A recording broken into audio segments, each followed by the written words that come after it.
Y bueno, pues, un día más. Un día más que se va colando de contrabando. Bienvenidos a La Brújula por Radio La Luna. Y hoy tenemos un programón, lleno de entrevistas. Y espero que le resulte entretenido, Y cuando no le resulte entretenido, sepa que puede más tarde, en otro momento, ir a cualquiera de los entrevistados y se suscribe al canal de YouTube La Brújula por La Luna. Y ahí encuentra a todos los entrevistados, desde la primera que tuve el primer día de este año, que fue Liliana López Foresi, pasando por todos los demás, que realmente son un cúmulo extraordinario de programas que se van acumulando en el nuevo canal de YouTube, La Brújula por la Luna. Recuerde que el viejo canal de YouTube, La Brújula en la Luna, fíjese qué pequeña diferencia, en aquel hay cerca de 1.600 programas subidos. Pero ¿qué ocurre? Pertenecen todos al pasado. Después tuvimos que empezar de nuevo y empezamos con este nuevo canal de YouTube, La Brújula por la Luna, que lo estamos ordenando, pero que ya está tomando color, Y entonces le pedimos a todos nuestros amigos que se vayan suscribiendo, Bueno, le damos los muy buenos días a todos los que nos están escuchando y a todos los que nos han enviado enorme cantidad de WhatsApp que he recibido en el día de hoy, enorme cantidad. Le pido a todos mil disculpas de no poder nombrarlos, porque tenemos un programa absolutamente comprimido, pero desde ya muchísimas gracias y le damos los muy buenos días a todos, y después iré contestando durante la tarde, muchos que me han quedado sin contestar durante la mañana, porque efectivamente tempranito mandé los flyers de difusión y tempranito tuve una enorme cantidad de respuestas. Le damos también los muy buenos días a entonces todos los que nos están escuchando a través de la antena, a través de la www.radiolaluna.com.ar, a través de Facebook o a través de cualquier aplicación. A todos muy buenos días, le damos los muy buenos días a Beto Perdomo, nuestro operador de los días martes, Le damos los muy buenos días a Florencia Videberri, que es la que realiza los flyers y se está haciendo cargo de todas las redes de La Brújula por la Luna, Le damos los muy buenos días a la doctora Mónica Colunga, que hace posible que nos estén escuchando en Corrientes Capital a través de Radio Fénix, FM 92.1 MHz, también a Gustavo Figini, que hace lo propio a través de Radio La Paquita, FM 88.9 MHz, en Uspallata, Mendoza. Le mandamos un muy buenos días a la Cámara de Comercio, Industria y Servicios de AEDO y a nuestro amigo Miguel Pascuale, con el cual hemos trabajado largo todo el año. Ya vamos a estar en la primera entrevista del día con Gabriela Troiano. Con Gabriela Troiano vamos a hablar de temas que son absolutamente de interés, que tienen que ver justamente con la situación de las personas con discapacidad y qué rol tienen en el censo. Es decir, cuando termina el censo, vamos a saber cuántas personas con discapacidad hay en la Argentina, qué tipo de discapacidad tienen. Pues se lo vamos a preguntar, porque ellos hicieron una reunión con el director del INDEC, Marco Labaña, y entonces le vamos a preguntar qué es lo que hablaron y vamos a tratar con ella de otras cosas. Después vamos a estar hablando sobre el tema de la vivienda, un tema absolutamente estratégico que aquí lo hemos tratado, pero que hoy lo vamos a tratar con un especialista justamente en el tema, que es Ricardo Inti Alpert. Bueno, de él vamos a hablar también largo y tendido.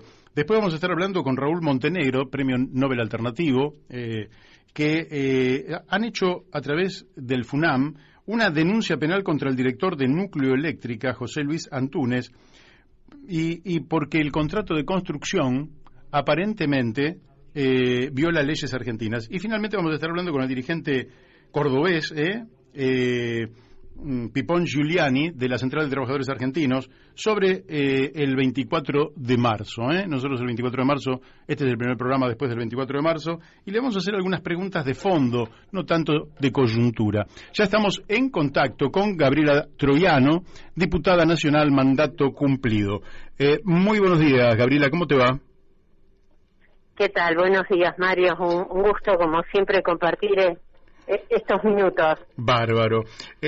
Gabriela, sé que tuvieron una reunión con el director del INDEC, Marco Labaña, porque aparentemente habría fallas en el censo que se va a hacer próximamente, y la pregunta es, ¿vamos a saber cuántas personas con discapacidad hay en la Argentina? ¿Qué tipo de discapacidad tienen? ¿Qué políticas de Estado nos podemos dar al respecto? ¿O todo va a seguir una nebulosa si no se incorpora este tema al censo? Bueno, esperemos que sí, que sea así.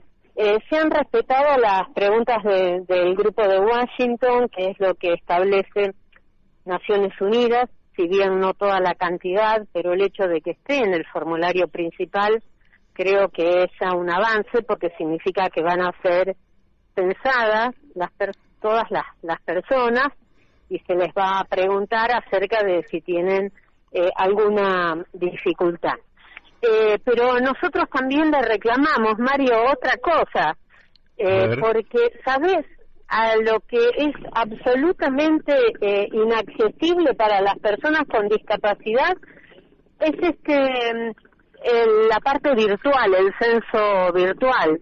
El formulario es un formulario que no es accesible para personas ni con discapacidad visual ni discapacidad intelectual.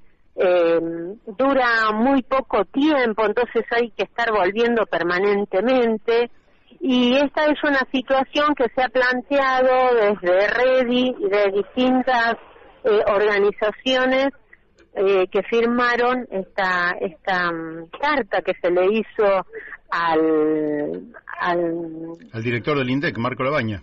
A Marco Labaña, sí, y bueno, nosotros, la verdad que en ese comunicado que te debe haber llegado, sí, planteamos, por un lado, el tema de la accesibilidad, porque si bien alguno tiene algún familiar o amigo o apoyo que lo pueda colaborar en su realización, no respeta la autonomía de la persona, no respeta ni siquiera la legislación nacional, en donde establece que las páginas web deben ser accesibles, y esto emanado desde el mismo Estado Nacional, ¿no? Así que en este sentido solicitamos justamente que además sea accesible y que estemos en igualdad de condiciones las personas con discapacidad que las personas sin discapacidad, ¿no? Claro.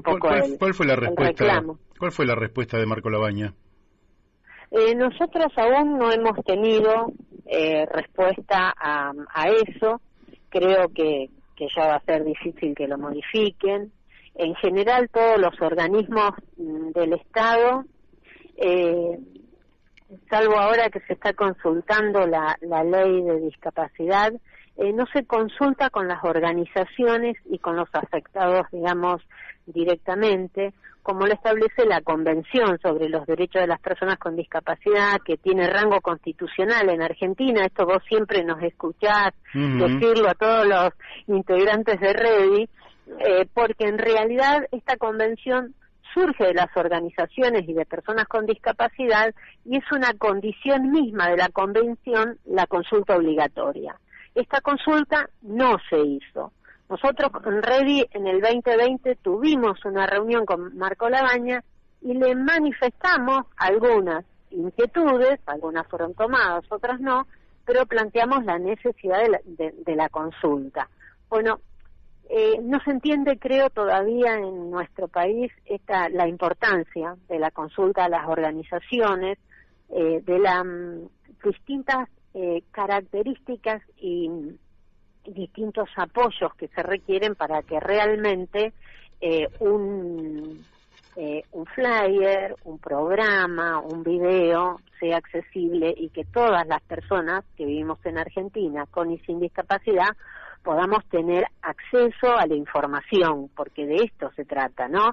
Claro. Si no hay un grupo que queda fuera. Efectivamente, que no es un grupo pequeño además, pero que también, aunque fuera una sola persona, igual merecería el respeto a su dignidad. Y es el 15% aproximadamente de la población que tiene esta situación, así que no es poca la cantidad. Correcto. Bueno, había otro tema que vos me habías mandado que tenía que ver con la comisionada de Naciones Unidas que alertaba de ofertas sexuales con mujeres con discapacidad. La verdad es que es impactante este tema. Es un tema muy impactante que se ha exacerbado en esta época de pandemia, pero que venía de antes y que es la trata de personas se utiliza mucho a las personas, a las mujeres fundamentalmente con discapacidad psicosocial, más se las elige también por su belleza, por ejemplo, para tener hijos y después se venden esos chicos. Y lo que denuncia la comisionada, que es Ana Peláez Narváez, que es la primer mujer con discapacidad visual, es una mujer ciega, que está en el Comité CEDAW, en el Comité por los Derechos de las Mujeres, de la Igualdad de las Mujeres, es justamente reclamar esta situación, visibilizar esta situación y que los estados deben reparar tanto estas situaciones como las situaciones de las esterilizaciones forzadas, que bueno, en nuestro país se modificó la ley 26.130, pero en España, en el año que pasó, fue incorporado al Código Penal. Ajá. Entonces, se está pidiendo reparación por el daño a aquellas mujeres con discapacidad que no prestaron su consentimiento para la esterilización a través del ligamiento de las trompas, ¿no? Uh-huh. Bueno, esto es toda una situación que se viene reclamando hace mucho tiempo y que, bueno, va tomando forma y muestra también que no es una cuestión local de Argentina, de un grupo, ni de un grupo político, ni de un grupo partidario, sino que es el sentir de las mujeres, niñas y adolescentes con discapacidad que vienen reclamando a través del mundo y a través de Naciones Unidas con Ana, que es nuestra representante ahí, uh-huh, que tengo el placer de conocerla, trabajando siempre por esto, ¿no? Claro. Hay otros derechos que son los derechos políticos también de las mujeres con discapacidad, que es otro capítulo, pero esto es lo que tiene que ver con la decisión acerca de nuestros cuerpos, es realmente muy significativo porque es un derecho humano inherente, elemental, esencial, claro, ¿no? Gabriela, te voy a hacer la última pregunta dividida en dos partes, ¿no? Una es si la crueldad humana que subsiste se ensaña mucho más con las personas con discapacidad. Y dos, si albergás la ilusión de que algún día la especie humana destierre definitivamente la crueldad como realmente una expresión de nuestra animalidad. Y bueno, uno la verdad que trabaja por eso, ¿no? Trabaja en la concientización de derechos, pero también en las respuestas, en las obligaciones que se deben hacer desde los estados, en la visibilización de esta situación, que en esto los medios de comunicación juegan un rol fundamental, por eso siempre te agradecemos que tomes la temática, uh-huh, porque creo que son cambios que se dan culturales a través del tiempo y a través de visibilizar esta situación. Hoy, digamos, falta bastante. Creo que viene también de todo un hecho de considerar que las personas con discapacidad son personas que no son capaces y que no les sirven a la comunidad, cuando en realidad es todo lo contrario. Pero en esto muchas veces decimos, Mario, que las personas con discapacidad vienen haciendo un camino similar a las mujeres. Claro. Dice que las mujeres antes eran consideradas como niñas permanentes. Y en este sentido, si vos has visto las redes en esta semana, que fue el día del síndrome de Down, en donde justamente se reclama eso, de que no son niños, de que no son ángeles, de que son personas que tienen derecho, que pueden decidir, que pueden estudiar, que pueden trabajar y realizar su vida diaria como cualquier otra persona. Quizás en algunas situaciones requieran apoyos, quizás en algunas situaciones necesitamos que los programas sean accesibles para que podamos acceder, para que los lectores de pantalla puedan leer lo que dice la imagen, uh-huh, bueno, todas estas cuestiones de accesibilidad. Pero yo creo que bueno, que no es casualidad que la Convención sobre los Derechos de las Personas con Discapacidad es el primer tratado de derechos humanos que es vinculante para los estados que firman el tratado y el protocolo facultativo. Y Argentina está dentro de esos países que lo ha firmado y además le dio rango constitucional. Entonces, una herramienta muy poderosa para las personas con discapacidad de Argentina de poder hacer valer nuestros derechos. Y siempre estamos pidiendo a todos los gobiernos que tengan en cuenta esto, ¿no? Que se modifique en la legislación, que se incorpore el modelo social de la discapacidad, porque no es más que hacer justicia con un colectivo que es interseccional, porque es un colectivo en donde vos vas a tener personas con discapacidad en pueblos originarios, en trans, en gay, en lesbianas, en personas con muy bajos recursos, en situación de pobreza, porque además el tener en la familia una persona con discapacidad significa que uno de la familia deje de trabajar y lo tenga que cuidar, porque muchas veces el Estado no le da los apoyos que necesitan. Entonces, esto es algo muy importante a tener en cuenta. A veces cuando reclamamos a las personas con discapacidad, dice, pero las personas en situación de pobreza, como si las personas con discapacidad, claro, muchas no estén en situación de pobreza, es el mismo 60% les cae a personas con y sin discapacidad, ¿no? Así que bueno. Excelente. Gabriela, el tiempo que sabés que es tirano en los medios, sí, se nos ha ido. Yo te agradezco muchísimo, te mandamos un fuertísimo abrazo desde aquí y te felicitamos por todo lo que haces. Un cariño enorme a vos y a toda la audiencia y gracias por estar siempre difundiéndonos. Gracias a vos. Abrazo. Bueno, la hemos escuchado, Gabriela Troiano, que ha sido diputada nacional y que, comprometida con esta temática, muestra la humanidad que vive en ella. Yo estoy orgulloso de ser socialista como ella, y ella me llena realmente de satisfacción en el sentido de ese compromiso con el dolor ajeno, cuando uno siente el dolor ajeno y cuando lucha por la justicia, que de eso se trata. Voy a pasar un pequeño chivo de mi amigo Carlos Rapola, que está dirigiendo una obra de teatro, y ya nos estamos comunicando con Ricardo Inti Alpert. Pero vamos a escuchar esta obra de teatro que se llama Terapia Alternativa. Llega la comedia más disparatada sobre el psicoanálisis, Terapeuta Alternativo, de Juan Galvo, con gran elenco y la dirección general de Carlos Rapola. Estreno sábado 2 de abril y todos los sábados del mes a las 20 horas. No te la podés perder. A pasos del Obelisco, en Teatro Espacio Abierto, Pasaje Carabelas 255.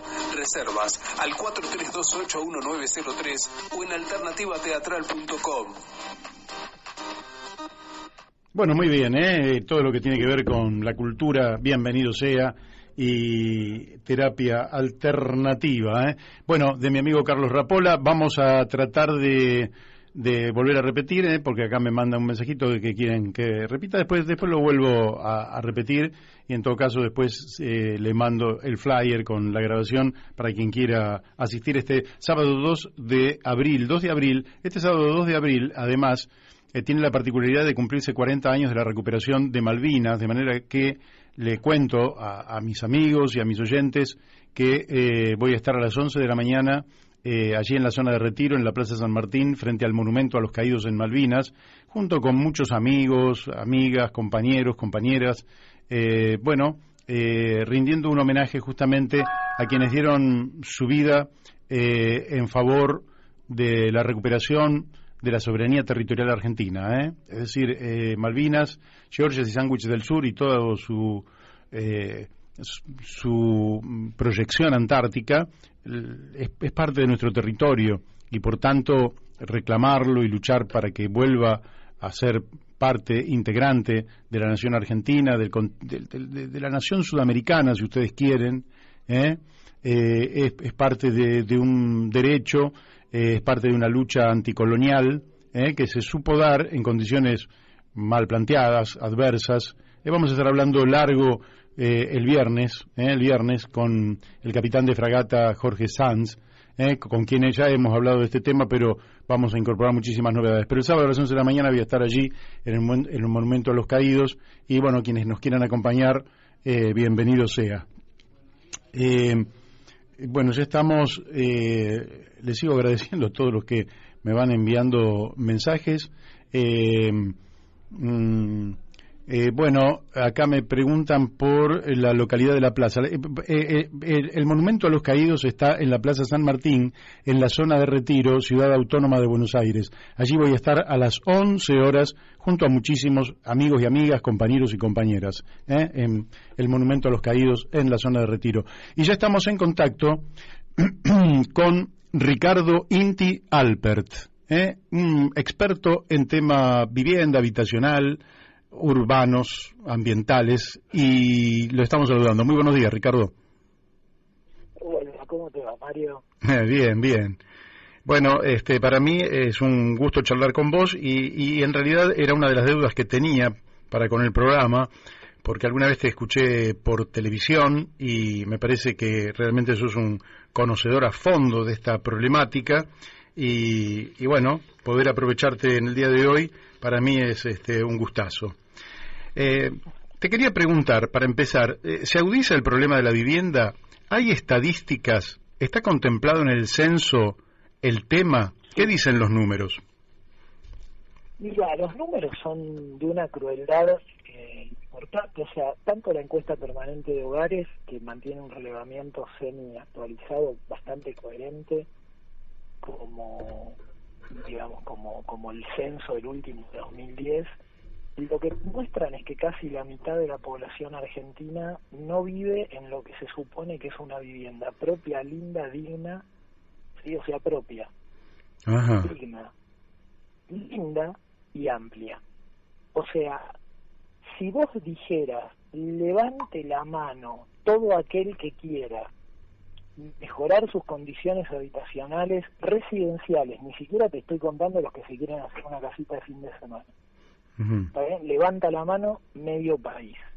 Medio país, es increíble. Medio país. Ahora vamos a desgajar un poquitito eso. 4 millones de personas, 1 millón de familias viven en barrios informales, o sea, no tienen, son tenedores, ¿sí?, de parcelas que han ocupado de alguna manera, pero que no están constituidas como barrios. O sea, hay un tema de U2 muy conocido que es donde las calles no tienen nombre. Y yo siempre digo que hay 1 millón de familias, 4 millones de personas, viviendo donde las calles no tienen nombre. El quilombo que implica para cada una de esas familias vivir en la informalidad es enorme. O sea, ser pobre es carísimo, ¿se entiende? Pagar los servicios más caros, no poder dar una dirección cuando vas a laburar, es un quilombo para 4 palos. Ahora, ¿Y esa gente mayoritariamente dónde vive? ¿En el Gran Buenos Aires? ¿En Rosario? No, miren, es muy interesante poner en la computadora mapa RENAVAP, que es Registro Nacional de Barrios Populares. Los barrios populares se reconocieron recién en 2017 porque un grupo muy grande de gente armamos un quilombo y evidenciamos que era ridículo cada vez que un ministro se hacía el salame y iba a regalar 30 cuadras de cordón cuneta, a algún lugar de la Argentina, y decir, yo acá estoy resolviendo el problema del hábitat. La verdad que mucha gente de muchas instituciones y grupos diferentes nos pusimos, digamos, como tarea que se reconozca que en la Argentina había miles de villas y que por lo tanto había que generar otro tipo de política, porque eso era una porquería. Eso de me levanto a la mañana y regalo 2 cuadras de cloaca es de perverso. Sí. ¿Entiendes? Es de un tipo que sale de Balcarce 50, se toma un avión y va a cualquier pueblito de la Argentina a inaugurar 12 casas, es un perverso. Sí, punto. Es así. En eso estamos de acuerdo. Personas que estamos, podríamos decir, en la mirada nacional, o sea, la mirada que no es nacional no por ser antichilena o antiuruguaya, sino antisectorial, antiterritorial en un sentido mínimo de la palabra, ¿entendés? O sea, hay un grupo de gente que medio nos cagamos de la risa de la grieta, o sea, estamos como en una mirada que es, no puede ser que en Argentina 4 millones de familias, perdón, 1 millón de familias, 4 millones de personas no sepan en qué calle viven, en qué número viven. Sí, eso es un Eso es horror inaceptable. Sí. La verdad es que si vos entras y ves el mapa del RENAVAP, vas a ver que casi en las ciudades digamos, por supuesto, en Trenquelauquen no tenés villas y asentamientos. ¿Se entiende? Hay un montón de pueblos y ciudades intermedias en donde no hay, pero son los lugares de una prosperidad muy particular que también encontraron una manera de, con delicadeza, como hace Uruguay, expulsar o impedir que el pobre se radique. ¿Se entiende? Nosotros estamos muy fanatizados, muchas veces hablamos de la izquierda uruguaya, andate a Uruguay y trata de encontrar 4 inmigrantes paraguayos poniendo ladrillos en negro, no encontrás ni uno, ¿entendés? O sea, la manera progre uruguaya de no tener tanta pobreza es no dejar entrar a los pobres de otros lugares del mundo. Como nosotros tenemos una capacidad particular institucional para ser muy receptivos, porque nada, la Argentina es el primer y único país del mundo que se constituyó no para la nación que lo habitaba, sino para ser habitado por cualquier persona que viniera. Así estamos constituidos. Sí. Nuestro marco legal es ese. Tenemos un tema que es, somos receptivos y no fabricamos ciudades, y no fabricamos viviendas. En el 78 la canción del Mundial decía 25 millones de argentinos jugaremos el Mundial, hoy somos 45, y decime quién planificó la realización de los 5 millones de viviendas necesarias para 20 millones más de personas. Bueno, eso es lo que pasa en la Argentina, que es increíble. Es como pensar que un chico de 5 años dentro de 10 años va a tener 15. Y eso es tan previsible que uno no entiende por qué la Argentina no prevé lo que es algo absolutamente evidente. Mario, perdóname, todo empresario hotelero de Bariloche sabe cuántos pibes inician cada año la secundaria, claro, cuántos van a egresar, cuántos van a viajar, y 2 años antes sabe si tiene que abrir un hotel nuevo, porque es un quilombo tener un hotel en Bariloche lleno de adolescentes, pero lo saben. Todos los intendentes pueden, mirando las encuestas habituales, como la EPH, que es un esfuerzo del país en tener más o menos actualizada la encuesta permanente de hogares, saben a grandes rasgos cuánta gente muere, cuánta no muere, cuánta nace, cuántos chicos van a tener entre 18 y 25 años y van a querer tener su vida. Y no hay una sola provincia ni municipio argentino, no hay uno de 2.500, ¿sí? No hay uno que tenga un programa ordinario de desarrollo urbano acorde a minimizar su déficit habitacional. Y acá viene lo serio. Si yo te pregunto a vos, periodista lúcido, no sos un periodista, digamos, te conozco menos y considero que sos un actor político más que un periodista. Así es. Una persona lúcida, informada, con una mirada general. Yo ahora te hago perdón que cambie de rol, te hago una pregunta a vos. Decime los grandes problemas de la Argentina actual, ¿cuáles son? Yo te digo, para mí lo que el primero es la pobreza, el segundo es la inaccesibilidad de la tierra, y el hecho de plantearse la ocupación y el uso de la tierra, que la Argentina no lo hace absolutamente nunca, por eso tenemos un territorio enorme pero enajenado. El otro tema es la cuestión tributaria, que hay que hacer una revolución tributaria.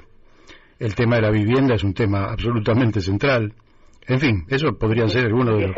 Y si yo te aporto inflación y desempleo, me vas a decir, o subempleo o mal empleo, me lo vas a poner en la cresta de la ola. Sí, la inflación es una creación artificial que castiga a los pobres. Esta es la verdad. Bueno, nosotros no nos vemos como mercado.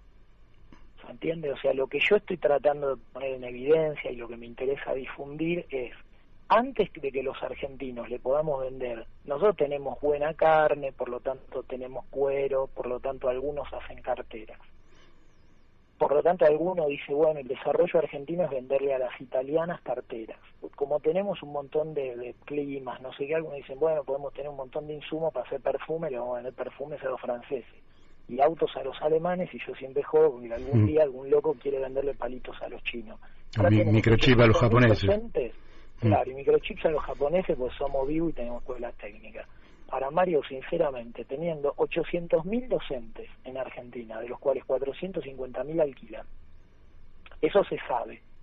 Más los que se quieren separar, más los que se quieren mudar, más que porque se quieren agrandar, más los que viven en la casa del papá y están podridos. ¿Está bien? O sea, más. Yo te digo que el 400.000 alquilan, pagan un alquiler mensual. Casi 1 millón de personas personal de salud, que el 95% está en blanco, porque por ese tipo de mercado es muy difícil que alguien contrate un enfermero en negro. ¿Se entiende? Porque es demasiada responsabilidad. Y vos no estás haciendo en este momento un plan de vivienda nacional para que de esas 2 millones de personas, por lo menos 300.000 estén garpando un departamento de 80 metros. Somos unos idiotas. Sí, claro. ¿Sabés cuánta plata retenida en el Banco Central para que no vaya al dólar? Porque la Argentina está semi-paralizada, se diga lo que se diga. ¿Está bien? ¿Sabés cuánto garpa por día en intereses el Banco Central para mantener casi 50.000 millones de dólares en pesos?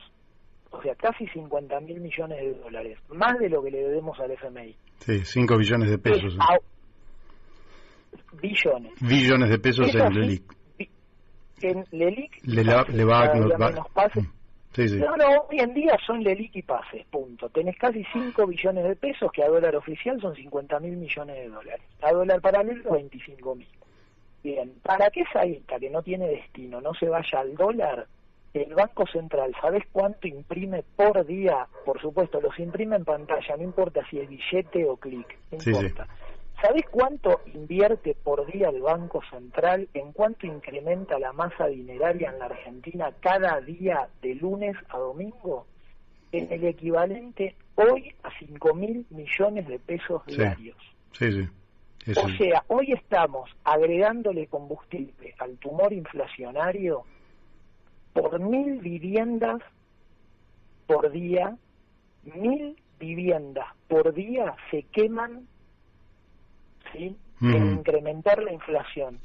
Es un desquicio lo que estamos viviendo y es muy impropio del campo nacional y popular apañar el desastre que se está viviendo en los últimos años, tanto durante el gobierno de Cambiemos como el delirio inmenso que significa hoy que un gobierno que se dice de neto corte nacional y popular esté haciendo la barrabasada que está haciendo, de mantener al pueblo en la improductividad, despreciar la capacidad de los argentinos de crear valor, despreciar la responsabilidad de una familia para agarpar en 10 años una casa, despreciar la capacidad de la gente que está sometida a planes vergonzosos de 15 y 17 lucas por mes cuando podrían estar laburando, cobrando 70 y 80 lucas, sin ningún tipo de problema. Y la política, Mario, está ausente de este desafío. Así Entonces, es. lo que hacemos muchos es cagarnos en la política partidaria, nos importa 3 pitos quién gana, nos importa 3 pitos quién gobierna. ¿Gobernás bien o andate? Así es la incompetencia de nuestros gobernantes.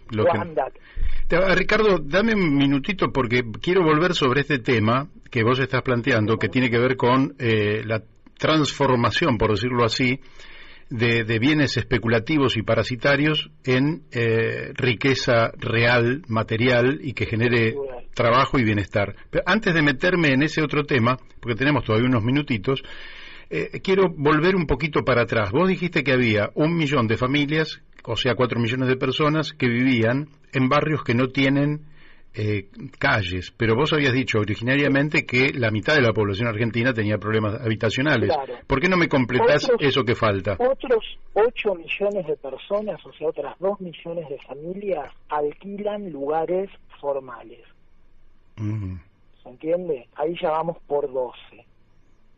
¿Está bien? Sí. O sea, vos tenés primero 4 millones de personas, son 1 millón de familias. Después tenés otros 2 millones de familias inquilinas, que no son el inquilino que alquila porque le conviene. Tenés un montón de comerciantes que te dicen, bueno, yo prefiero poner la guita en mi negocio y me alquilo una buena casa y terminó, ¿entendés? ¿Qué sé yo? En Chateau de Puerto Madero hay un montón de gente que alquila siempre se usa la misma palabra para el locador y el locatario. Hay gente que tiene un ahorro y se compró un piso en Puerto Madero que pagó el 21% de IVA, el 3% de ingreso bruto, en definitiva quita que se quedó en la Argentina y construyeron una torre, y otro lo alquila porque tiene ganas. De esos no hablemos. Claro. Hay 2 millones de familias que alquilan porque no les queda otra. Porque no acceden a la vivienda propia. Porque no acceden a la vivienda propia. Y después tenés al matrimonio con 2 hijos viviendo en 60 metros. ¿Se entiende? O sea, por eso te digo que cuando vos estás pensando en, che, si nosotros no le vamos a exportar carteras a las italianas, no le vamos a exportar perfumes a los franceses, ni autos a los alemanes, ni palitos a los chinos, ni como vos dijiste, microchips a los japoneses, ¿por qué cuerno no entendemos que somos el gran negocio nosotros mismos? Pero, ojo, yo no le estoy diciendo esto desde una vocación aislacionista, para nada, o sea, Argentina se tiene que plantear cómo generar dólares, Argentina se tiene que plantear cómo exportar, Argentina se tiene que plantear, digamos, algún día que una parte de las heladeras que consumimos esté hecha acá o exportemos al mercado mundial, no sé, la bisagra de la puerta de las heladeras del mundo.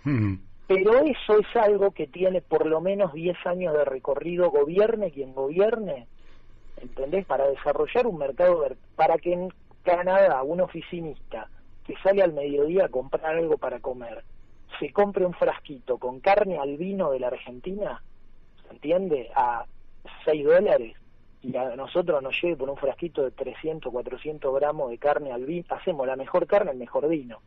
No digo el mejor, calidad mundial, world class. Y para eso necesita 10 años de hacer un montón de cosas bien.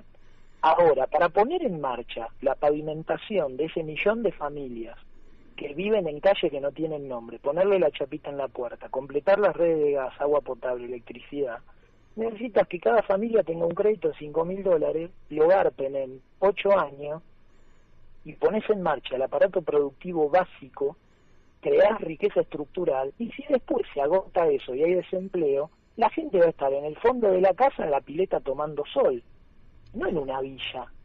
Porque la verdad que el desempleo de los sectores medios se llama vacaciones. Sí. O sea, sea genial, ¿entendés? Laburar 4 meses por año si los otros 8 viví bomba igual. El problema es que la gente está hacinada, viviendo en la miseria, Mario. Sí. Cuando vos sumás el primer 1 millón de familias, 4 millones de personas, a estos 2, ya vas por 3 millones de familias, 12 millones de personas. Cuando vos a eso le sumás, y esto sí ya más de carácter estimativo, ¿sí?, el potencial de la gente que vive en 60 metros y necesita 100, te encontrás con la mitad de la población. El punto es que la política estúpida de la Argentina, en lugar de ver en eso una gran oportunidad, eso es como que todos los chinos nos pidieran empanadas de jamón y queso congeladas en lugar de poroto de soja. Sí, claro. Sería una genialidad, ¿entendés? En lugar de mandarle los porotos de soja, hacer todo un proceso productivo y llenar aviones con empanadas de jamón y queso congeladas. Digamos, todos ricos. Bueno, tener casi la mitad de la población argentina con vocación compradora y no venderle es de idiotas. No es de izquierda o de derecha, es de imbécil. Sí, estoy de acuerdo. Ahora te quiero hacer una pregunta. Bueno, esto no, Mario, no se discute, perdón que te interrumpí. Sí. No se discute seriamente. Y a los que lo discutimos seriamente, ¿se entiende? Nos empiezan a preguntar, bueno, pero Macri, perdona, ¿qué carajo me importa Macri? Perdón por la grosería en la radio. ¿Qué cuerno me importa si De Vido era corrupto, flaco? De Vido ya estuvo en cana, Macri ya fue. Tenés un ministerio de vivienda, ¿se entiende? Que se creó porque se percibía que esto era una oportunidad, y en 2 años, ¿está bien? Sí, mienten diciendo, te convierten un tablero eléctrico en una solución habitacional y una solución habitacional en una vivienda. Dicen que hicieron 120.000 casas. ¿Vos te crees que no se ven 120.000 casas? Sí. Engañando el pobre Ferraresi porque trata de cumplir políticamente, haciendo una política estéril, absurda, porque todo se basa en la consideración de que el pueblo es un inútil a subsidiar. Y el pueblo es un sujeto activo con capacidad de producir. Y una mirada, perdón que lo diga como lo pienso, es la mirada progretuda, que es una mezcla de progresismo, la otra mitad de la palabra, la audiencia la puede interpretar, progretudo, ¿está bien? que es creer que el pobre va a vivir del rico. No, muchachos, los ricos viven del pobre, no los pobres del rico. El problema de nuestros argentinos es que nadie le exprime plusvalía al 50% de la masa laboral calificada para producir. Después vemos cómo repartimos la renta. ¿Vos te crees que crear empleo es tener 7 kioscos en una cuadra en el centro de cada barrio? 8 verdulerías cada 4 manzanas. ¿Vos sabés que el costo principal de la comida es la cadena de comercialización y no la comida que vende el productor? Sí, claro. Todos los que nos dedicamos a la economía lo sabemos. Uh-huh. Porque el comercio es el auténtico seguro de desempleo de la Argentina. Porque es mucho más fácil comprar un cajón de verdura, abrir la puerta y vender tomates en la ventana de tu casa que poner un tallercito de tornería. Sí, claro. Entonces, si vos agarrás la masa real de los laburantes en Argentina, a los que les tenemos que crear un trabajo, estás arriba de 5 millones de puestos que necesitamos inventar. Lo que decimos nosotros es, si dejamos de financiar, no sé, LELIC y todo gasto público y simplemente le damos un crédito a 3 millones de familias, ¿qué pasa? Para que le compren laburo a otros 6 millones de personas. Sí, claro, reanimar absolutamente toda, además repercute en toda la economía. Te quiero preguntar por un tema que es la ocupación territorial. Acá tengo el mapa de barrios populares, porque lo abrí aquí en la radio. Bien, bien. Y bueno, el mapa reproduce en alguna medida lo preexistente, digamos, ¿no? Es bastante previsible, es decir, en la zona del Gran Buenos Aires, en la provincia de Buenos Aires, Mar del Plata, que ha crecido enormemente, el Rosario, el Gran Rosario, Santa Fe, Córdoba, en fin. Nosotros tenemos una ocupación del suelo que nunca se ha discutido, que nunca se ha estudiado, que nunca se ha planificado y que resulta en enormes vacíos geográficos, desiertos, verdaderos desiertos, sobre todo al sur del país. ¿Vos pensás que en la solución al problema de la vivienda, la creación de nuevas ciudades puede ser un aporte, una idea provechosa? No, mucho más es el fortalecimiento de las ciudades intermedias.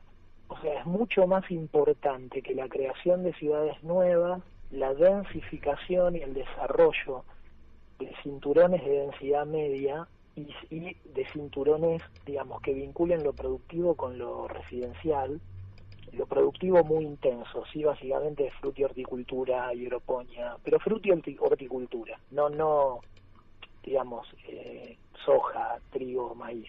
Sí. No, sino frutillas, arándanos, ¿está bien? Lechuga, tomate, uvas. Yo estoy en este momento hablándote desde el dique de Potrerillos, en este momento, ¿sí? Para subir desde Mendoza hasta acá, acabo de recorrer todos los alrededores de una ciudad sembrada con viñas. Bueno, eso es mucho más importante que abrir nuevas ciudades. Encontrar canales para que alrededor de, no importa si es Peguajota, Parqueo, Trenquelauquen, por ponerte 3 ejemplos bonaerenses, pero podría ser Unquillo, Río Cuarto, Villa María en Córdoba, o podría ser, no sé, Tunuyán en Mendoza, lo que se te cante, ¿se entiende? Uh-huh. Lo importante es agarrar a todas las ciudades intermedias de la Argentina y revolearles crédito por la cabeza. Crédito, no gasto. Es decir, levanten la mano todos los docentes que tengan ganas de, y levanten la mano todos los que quieran hacer un parquecito agroindustrial residencial, ¿entendés? En donde le sumas 30 hectáreas de campo a 3 hectáreas de vivienda. Claro. Eso es el eje que debería tener la Argentina hoy, y te repito, Mario, el problema del pueblo no es pagar su casa. El problema del pueblo no es trabajar. El problema del pueblo es no tener trabajo y no poder pagar una casa. Sí, claro. En un país donde... Solo los progretudos piensan que al pueblo le molesta laburar. Sí, claramente, eso es así. Escúchame, yo como vengo de escuela técnica y vengo del Gran Buenos Aires y vengo de la era en la cual mi viejo había creado una ferretería y el barrio estaba rodeado de talleres y de industrias, de grandes, medianas y pequeñas, y talleres y garage con gente con un torno. Bueno, todo eso ha desaparecido en la Argentina porque, bueno, nos han inculcado un conjunto de ideas que nos han llevado a este desastre que estamos viviendo hoy. Pero sobre el tema de la vivienda, te quería preguntar en particular si estudiaste el tema de San Luis, porque se habla mucho de que San Luis no tiene déficit habitacional y que ha resuelto... Niña, a ver... Mira, acabo de pasar, viniendo de Buenos Aires a Mendoza hace 4 días, estuve recorriendo un poco. Yo tuve siempre cierta admiración por cómo en San Luis tuvieron mucho menos problemas que en el promedio nacional. El punto es que San Luis es muy poco receptivo para con la población desocupada. ¿Se entiende? O sea, vos te vas a encontrar más puntanos en el conurbano bonaerense que bonaerenses en el Gran San Luis, porque el Estado, digamos, de San Luis tuvo durante muchos años una política de erradicación de industrias y de facilitarle la vivienda a la gente que tenía laburo. Lo hicieron muy bien en un momento, después tuvieron una especie de fijación, a mi entender, errónea. Yo les tengo cierto respeto, esto lo quiero dejar en claro, o sea, tengo bastante respeto porque, por ejemplo, ellos han planificado barrios, han planificado ciudades con onda, ¿viste? Con alegría de vivir, lo cual no es joda, ¿está bien? Ojo, en los últimos años, hasta en la ciudad de Buenos Aires, se hicieron excelentes proyectos Procrear, en el Gran Mendoza y en Mendoza, se hicieron cosas muy buenas en la ciudad de Buenos Aires, se hicieron cosas buenas en Tandil, lindas me refiero, que da placer vivir. El tema es que dilapidaron el dinero porque lo subsidiaron en lugar que venderlo al costo. También es un gran error. San Luis hace unos 10 años empezó a tener un problema que es, en el marco de que en la Argentina hay una gran inflación, desde mi punto de vista no alimentada por los especuladores, alimentada por las malas prácticas estatales, desde mi punto de vista, vos por ahí tenés otra idea. No, la responsabilidad, a ver, lo vengo, no quiero interrumpirte, pero efectivamente los actores económicos tienen un comportamiento de optimizar la tasa de ganancia, es decir, obtener la máxima ganancia en el menor tiempo posible, y esto es una constante que se da acá y en todo el mundo. Son los gobernantes los que tienen... Mario, perdóname, que te quiero ponerle ahí una apostillado al asunto. Hoy, esos 50.000 millones de dólares o 5 billones de pesos que están en el Banco Central guardados, tienen tasa negativa respecto a la inflación. O sea, los dueños de ese dinero, por ejemplo, todas las compañías de seguro del país, todos los municipios y provincias, todas las empresas que tienen la guita en una cuenta, en un marco de proceso inflacionario, si vos pagás 5.000 sueldos, pues sos una automotriz, vos no vas a tener la guita en nada, porque en 4% de 5.000 sueldos son 200 sueldos. Vos no podés perder 200 sueldos por mes. Lo pones en un plazo fijo. Así es. O lo pones en un fondo que entra y sale diariamente. Y que está el fondo en plazo fijo. Entonces, ¿qué ocurre? Déjame ir a un punto. Todo ese ahorro está perdiendo poder de compra. Esto es una estupidez. Esto no es lo malo contra los buenos, ¿eh? Esto es puro desconocimiento, es puro desacierto. Si nosotros pensamos que vamos a seguir tomando ministros de Economía, lo cual no le vamos a preguntar al tomarlo, flaco, ¿cómo vas a construir 1 millón de viviendas? ¿Está bien? ¿Cómo vas a pavimentar el conurbano al costo?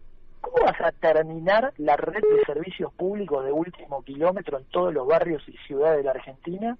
Y además, todo lo que normalmente hace un ministro de Economía.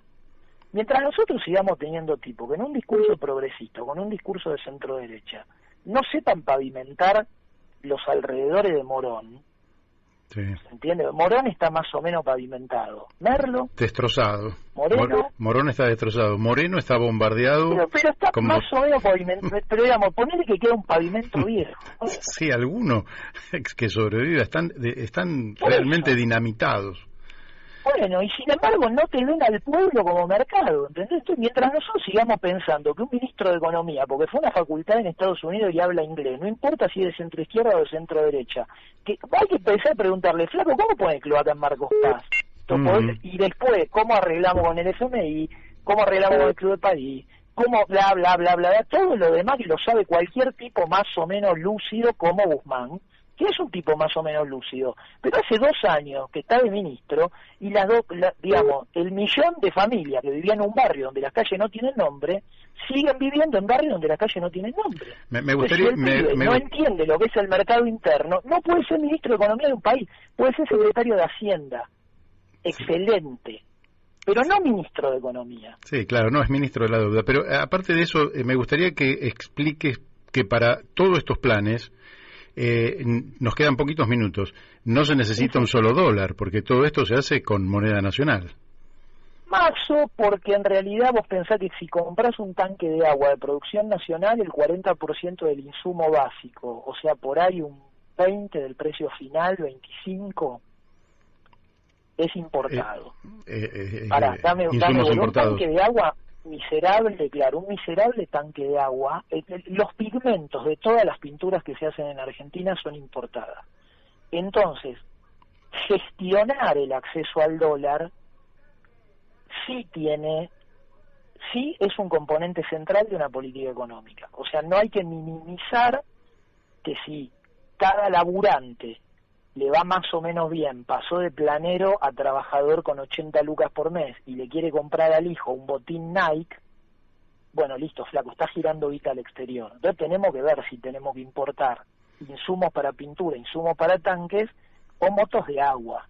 Que vos me digas que prefectura necesita 50 motos de agua por año, 200 motos de agua por año, te la entiendo. Yo vivo en Escobar, cerca del río. Vivo en el río. Mi casa, digamos, ¿no? Vivo en el río. ¿Hacen falta en un país en donde tenemos 3 fábricas de motos? O sea, tenemos varias automotrices. Honda produce motores, Toyota produce motores, Ford produce motores, Volkswagen produce motores. No marinizamos una sola lancha, el 100% de los motores fuera de borda son importados. ¿Qué hacen concesionarios de McLaren en Argentina? ¿Qué hacemos vendiendo autos Lotus? ¿Somos tarados? ¿Cómo puede ser que a dólar oficial se recambiaron 500 aviones en los últimos años? O sea, 500 tipos con plata accedieron a dólar oficial a comprar autos de lujo. Yo no estoy minimizando el problema del dólar, lo que te quiero decir es, mira, poner en marcha la economía te exige máquinas viales que tienen muchos insumos importados. Si la gente gana plata, va a ir a Carrefour y se va a comprar un LED que tiene insumos importados y un botín de fútbol que tiene insumos importados. Ahora, la política productiva va de la mano del manejo estratégico de la aduana, de tener pelotas y de explicarle a la población por qué, por lo menos durante los próximos 4 años, no va a haber importación de perfumes a dólar oficial. Va a haber importación de insumos para pintura, de bulonería, de tornos, de herramientas a dólar oficial y todo producto final sofisticado y bueno, flaco, qué sé yo, usalo los dólares del colchón, porque no somos capaces de venderle al mundo lo mismo que le queremos comprar. Así Esto te lo digo porque hay quienes, ¿se entiende? Dicen, si vos ponés en marcha el aparato productivo generás un shock de demanda de dólares. Pero idiota, ¿no fuiste a pasear por Avenida Figueroa Alcorta, Libertador, a ver las barrabasadas importadas que se siguen vendiendo a dólar oficial? Por ahí los argentinos no tenemos que... Por ahí un cadete argentino, está bien que no viaje a Cancún durante por lo menos los 10 años que nos cuesta reconstruir nuestro país productivamente. ¿Vos te crees que cualquier italiano sale a gastar dólares por el mundo? Bueno, ¿Sabés cómo se cuidan los países desarrollados de que su gente largue guita afuera? Lamentablemente nosotros Mario, lo hemos cuidado mal. Bueno, Ricardo, el tema es que requiere profesionalismo. No tengo ninguna duda. Y planificación que tome todos los aspectos, no una planificación soviética, desde luego. Obvio. Una planificación moderna, flexible, que además sea capaz de abordar la incertidumbre, en fin, todas las cosas que ocurren, los cines negros. El tema es que se me fue el tiempo. Te cierro con algo, y que sea patriótica y no partidaria. ¿Entendés? Cuando a vos un tipo de un partido político te dice que la culpa es del otro partido, cerrar el micrófono, no lo invites más, Mario. No, desde Cuando luego. un tipo de cualquier partido te diga que el problema no es que no saben resolver, es el otro, cortale, porque te juro que no gana, la audiencia, el país no gana nada. Esa es mi opinión, vos haces lo que quieras porque es tu programa, obviamente, ¿no? No, pero comparto eso, es decir, aparte yo no voy por la idea del chivo expiatorio que explica todos los males de la Argentina. Me parece que el tema es infinitamente más complejo y que por tanto hay que abordarlo con otra seriedad. Pero hoy el tiempo se me fue, yo te agradezco muchísimo la amabilidad que tuviste. Igualmente, un abrazo, Mario. Igualmente de nuestro lado. Por el programa. Fuerte abrazo. Bueno, ustedes lo han escuchado, muy claro. Hemos hablado con Ricardo Inti Alpert. Bueno, vamos al corte, a la tanda de la radio y después seguimos.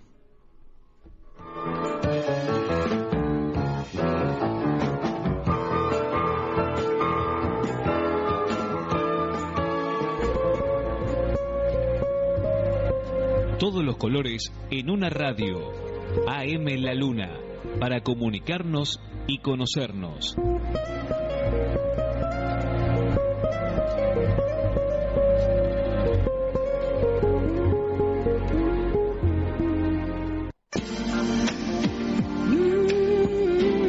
Estudio Jurídico Previsional Dr. Cruñale y Asociados. Especialista en jubilación por discapacidad, invalidez, minusvalía, ceguera, transporte, tareas insalubres, mal de Chagas, enfermedades crónicas, fuerzas armadas, jubilaciones a extranjeros.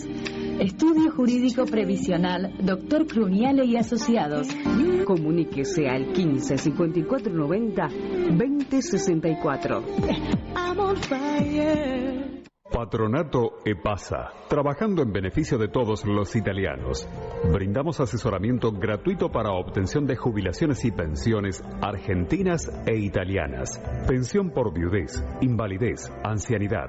Asesoramiento en temas consulares.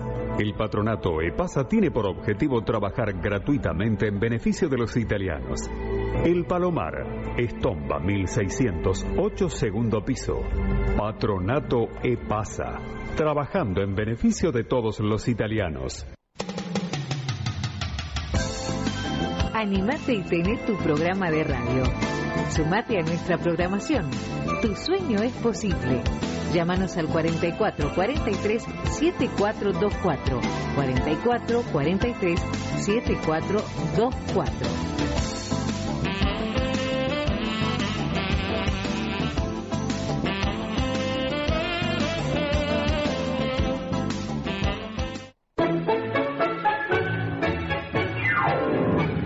Tardes de tango, música ciudadana, artistas invitados, comentarios sobre la actividad tanguera y sus protagonistas, con la conducción de Aldo Drigo. Todos los miércoles a las 17 por AM 1140 Radio La Luna.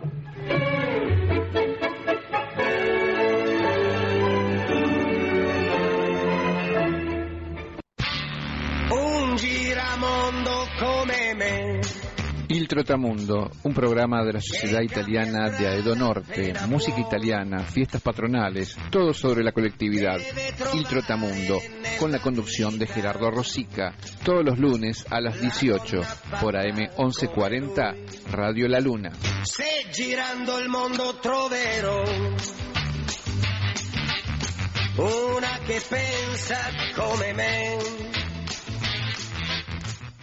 Libre como un pájaro, sábados de 18 a 20, incluye con los Beatles, Radio La Luna, AM 1140 kHz, José María González. Un programa con todos los desperdicios posibles, eso sí, sacamos la basura a horario. España en el recuerdo, toda la información de la colectividad española, reseñas biográficas y la mejor selección musical. España en el recuerdo, conduce Paco Rodríguez. Participación especial con Demetrio Rubio y Elvira Medián. Todos los martes de 14 a 17 por AM 1140 Radio La Luna.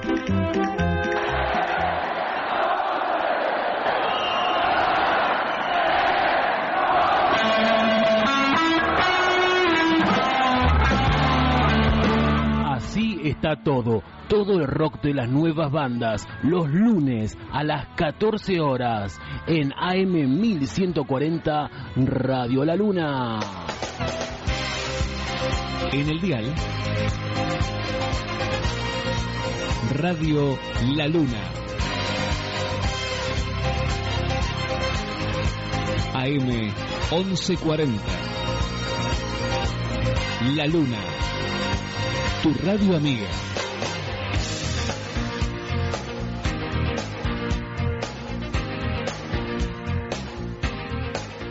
Para comunicarte con este programa, 4443-7424, 4443-7424.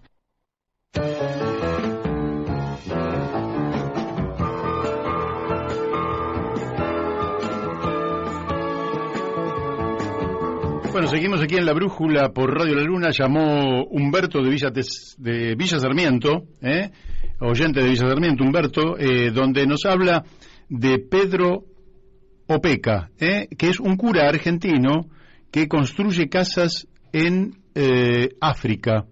Muy interesante, aquí abrí en internet, en ese infierno de miseria, un sacerdote argentino, un cura argentino, fundó Acamazoa, un oasis de casas multicolores en el cual ya viven 25.000 personas y 14.000 niños van a la escuela. Pedro Opeka nació en Argentina en el seno de una familia de inmigrantes eslovenos. Bueno, excelente aporte de Humberto, Si lo hubiera sabido antes se lo hubiera preguntado también a nuestro amigo, pero queda para la próxima, porque lo vamos a tener nuevamente. El tema me parece que es casi un tema número uno, el tema de la vivienda, ¿verdad? Es interesante porque lo que nos dice un poco el amigo Ricardo es que en la Argentina existen los recursos financieros, los recursos materiales, el trabajo, la tierra, todo para reunirlos y generar trabajo, producir bienestar general, darle vivienda a todos los que la necesitan, con beneficio para todos, sin contraindicaciones, y sin embargo no hay habilidad en la dirigencia política para poder encaminar este tema. La verdad es que a uno lo asusta un poco ver la incompetencia con la cual se manejan nuestros gobernantes, y la verdad es como dice en general acá no se trata de echarle la culpa a nadie, acá se trata de manos a la obra, muchachos. Hay que pensar las cosas y resolverlas correctamente, hay que pensar, hay que consultar, hay mucha gente que sabe en la Argentina que podría justamente encarar lo que es la recuperación nacional, una recuperación nacional integral, empezando por lo social, la vivienda, la educación, la salud, la infraestructura absolutamente necesaria. No puede haber casas, lógicamente, sin cloacas, sin agua corriente, sin luz, sin gas en los casos que sea necesario o posible, sin el acceso a una calle a partir de la cual poder llegar a la escuela, poder llegar al hospital, poder salir a trabajar, con la conectividad, que es una condición ya de este tiempo histórico en el que vivimos.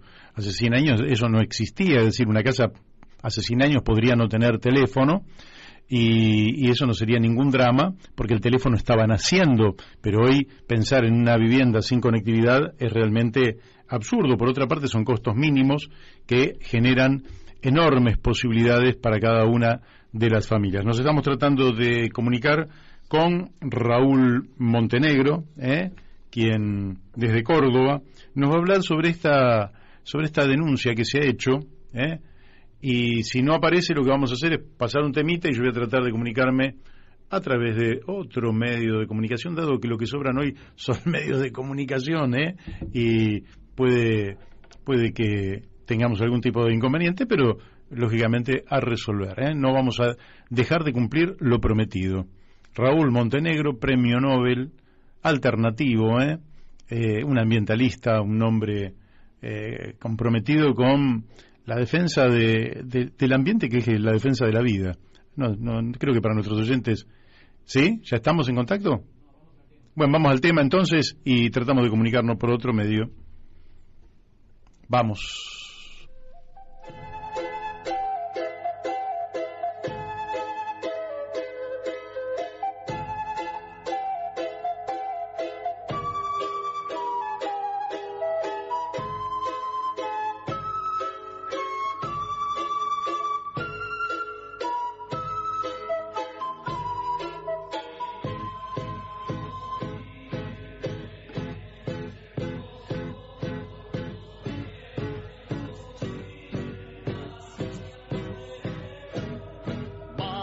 A llevar las riendas de todos nuestros asuntos y que de una vez se entiendan hombre y mujer todos juntos, porque esta vez no se trata de cambiar un presidente, será el pueblo quien construya un Chile bien diferente, porque esta vez no se trata de cambiar un presidente, será el pueblo quien construya un Chile bien diferente.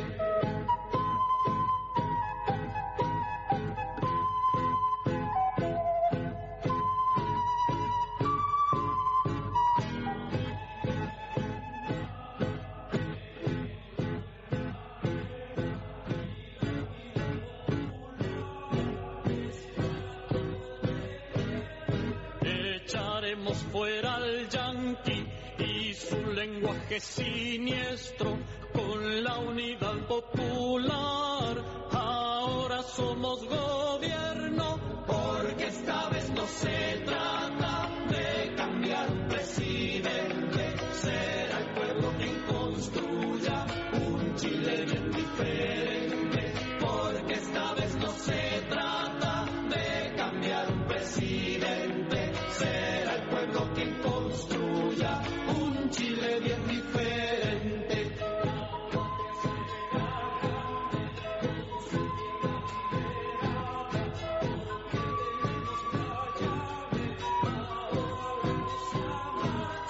Ya nadie puede quitarnos el derecho de ser libres, y como seres humanos podemos vivir en Chile, porque esta vez no se trata de cambiar un presidente. Será el pueblo quien construya un Chile bien diferente, porque esta vez no se trata de cambiar un presidente. Será el pueblo quien construya un Chile bien diferente.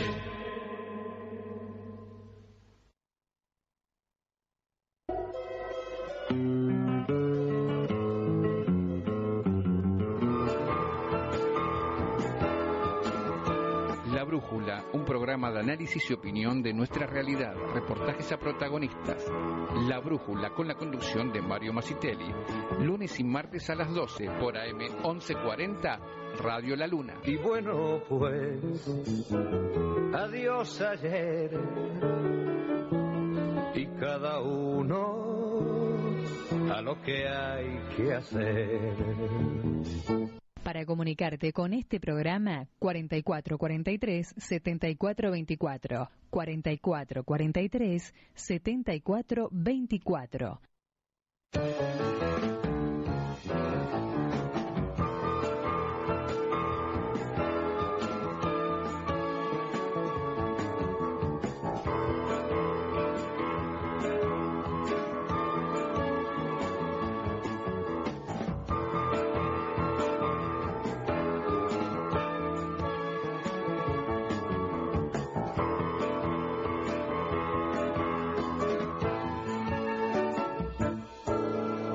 Bueno, pues, un día más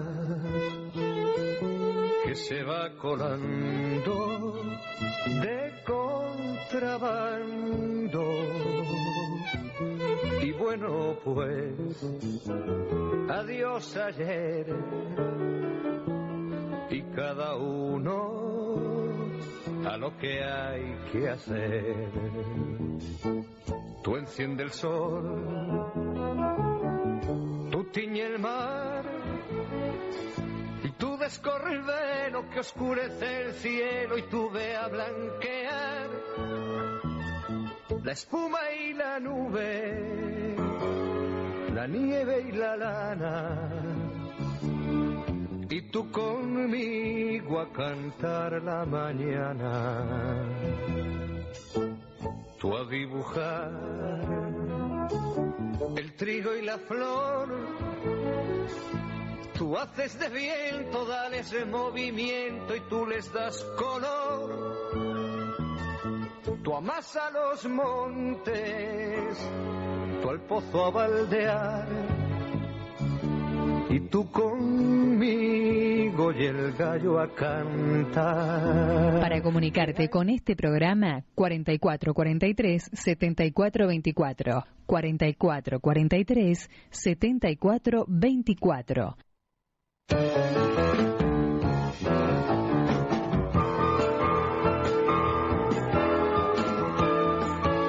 Bueno, seguimos aquí, ¿eh? No nos hemos podido comunicar hoy con Raúl. Bueno, pero ya lo resolveremos, pagaremos las deudas en otro momento. Ya nos comunicaremos con él, porque el tema es absolutamente candente, porque se está por instalar una central nuclear en la Argentina, y lo único que uno pide es que, frente al hecho consumado, porque en realidad es muy discutible si Argentina tiene que expandir sus plantas nucleares. Yo diría que la mayoría de la gente especializada en el tema dice que no sería conveniente, que mucho menos conveniente resulta con una tecnología que no nos pertenece, distinta a la tecnología que con la que comúnmente se maneja la Comisión Nacional de Energía Atómica, que poner una tercera central nuclear a 100 kilómetros de Buenos Aires no parece un dato de los mejores. Bueno, todo esto tiene que ver con los compromisos que asumió la Argentina con China para instalar una nueva central nuclear que es Atucha 3, ¿verdad? Luego, si en este caso no se cumple con los mandatos de la Constitución Nacional y de las leyes argentinas, bueno, me parece que es para escuchar por qué se hizo una denuncia penal contra el director de Núcleo Eléctrica, José Luis Antúnez, que es el encargado de avanzar con la parte operativa de la instalación de Atucha 3. Una Atucha que también se cuestiona si el costo de la energía no es superior en términos generales a otras fuentes energéticas, pero bueno, ahí hay todo un debate y en torno a ese debate queríamos hablar con Raúl Montenegro. Quedará para la próxima. Mientras tanto, como hay quienes me han preguntado por terapeuta alternativo, el creador de la obra, el que escribe la obra es Juan Galvo. El director es Carlos Rapola. Y esta obra de teatro es va todos los sábados, a partir del 2 de abril, todos los sábados de abril, a las 20 horas, en el pasaje Carabelas 255 Capital, y se hacen las reservas en el 4328-1903. Como alguien me pidió para escuchar, vamos a escuchar de nuevo y ya pasamos a otro tema, pero para que, bueno, siempre hay que darle manija al teatro y cuando es buen teatro, mucho mejor. Llega la comedia más disparatada sobre el psicoanálisis, Terapeuta Alternativo, de Juan Galvo, con gran elenco y la dirección general de Carlos Rapola. Estreno sábado 2 de abril y todos los sábados del mes a las 20 horas. No te la podés perder. A paso del Obelisco, en Teatro Espacio Abierto, pasaje Carabelas 255. Reservas al 43281903 o en alternativateatral.com. Bueno, ya lo han escuchado. Los temas que estamos que más nos preocupan para los argentinos, yo les diría que hoy hay una avanzada muy grande de la derecha orgánica, respaldada lógicamente por la derecha de otras naciones, en particular por la derecha norteamericana, por los halcones económicos de los Estados Unidos, que plantean para la Argentina la dolarización, es decir, perder el control de la moneda y dolarizar, que no haya más moneda nacional, que no haya más Banco Central de la República Argentina, que la Argentina pierda la capacidad de manejar su moneda, de emitirla, y que adoptemos como moneda al dólar. ¿Esto quién lo plantea? Bueno, Javier Milei. Pero si lo planteara Javier Milei, esto no sería ni tema a considerar. El tema es que hay muchos intereses que se mueven en esa dirección, porque sería como hacer de la Argentina un Estado norteamericano sin los beneficios de los Estados norteamericanos, pero donde oficialmente circularía el dólar como moneda nacional. Yo sé que en principio a la mayoría de quienes nos están escuchando les resulta tenebroso pensar que vamos a desplazar la moneda nacional por el dólar, y casi les diría por una cuestión de orgullo nacional, eso no nos gusta. Pero el tema sería saber si operativamente eso es conveniente o no. Es decir, podría ser que fuera conveniente. Sin embargo, lo vamos a analizar más profundamente en otros momentos, es altamente inconveniente. Yo le diría que adoptar el dólar como moneda es una forma de colonizarnos sin disparar un tiro. Es decir, si un país invade a otro país, entre otras cosas, lo que quiere es que ese otro país tome su moneda. No estoy hablando de Ucrania en este caso porque son otras motivaciones, pero en general es imponerle su sistema monetario al otro. Entonces Estados Unidos, en este caso, sin invadirnos, sin ejercer fuerza, haría que dolaricemos nuestra economía. Ahora, yo le voy a decir que hay muchas razones que muestran la absoluta inconveniencia de esta medida. Milei, casi, digamos, como títere de la Embajada de los Estados Unidos, nos dice que para terminar con la inflación sería conveniente tomar el dólar. En principio yo diría que mal momento, porque Estados Unidos está con una inflación de 7% anual, que no es poca, y que puede crecer. Es decir, mal momento para tomar el dólar. Pero además, es mal momento geopolítico para tomar el dólar, porque con el asunto de la guerra y de las medidas con las cuales Occidente o Estados Unidos pretende castigar a Rusia, lo que está ocurriendo es que en otras áreas económicas del planeta Tierra se está desplazando al dólar como moneda de intercambio. De hecho, Rusia ha planteado que quien quiera comprarle gas o petróleo debe pagarle en rublos, es decir, en la moneda rusa, ya no en dólares. Ahora, usted imagínese que si en algunas zonas del planeta Tierra dejan de usarse dólares, esos dólares no van a ser reservados por esos países, sino que esos dólares van a viajar para Occidente, generando una sobreabundancia de dólares. Por lo tanto, a la inflación actual que tiene Estados Unidos se puede sumar otra inflación más proveniente del sobrante de dólares, es decir, de la falta de demandantes de dólares en otras partes del mundo. Entonces, muy mal momento para adoptar el dólar. En los 90 tampoco era conveniente adoptarlo, pero hubiera tenido más sentido porque había un mundo unipolar. Pero hoy hay un mundo multipolar, donde el dólar está en retroceso.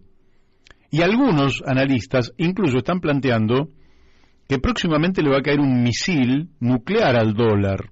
Lógicamente misil nuclear en términos de metáfora, digamos, ¿no? Como metáfora. No que le van a tirar un misil a la Reserva Federal de los Estados Unidos. Pero sí que es una moneda en retroceso, por tanto, es altamente inconveniente. No pararíamos la inflación, sino que adoptaríamos la inflación de los Estados Unidos. Pero hay muchos inconvenientes. Fíjense que prácticamente muchos economistas que no son economistas de izquierda, que son economistas incluso de derecha, dicen, pero esto es una locura. Por ejemplo, un gobernador, decía el otro día Juan Carlos de Pablo, un gobernador que no tiene dólares para pagarle a los empleados públicos, ¿cómo le va a pagar? Bueno, por ahí tiene algunos dólares para pagar, pero no va a poder pagarle el 100% del sueldo a los empleados públicos. Ni a los proveedores del Estado le va a poder pagar en dólares. Entonces, ¿qué va a hacer? Va a ser una cuasimoneda.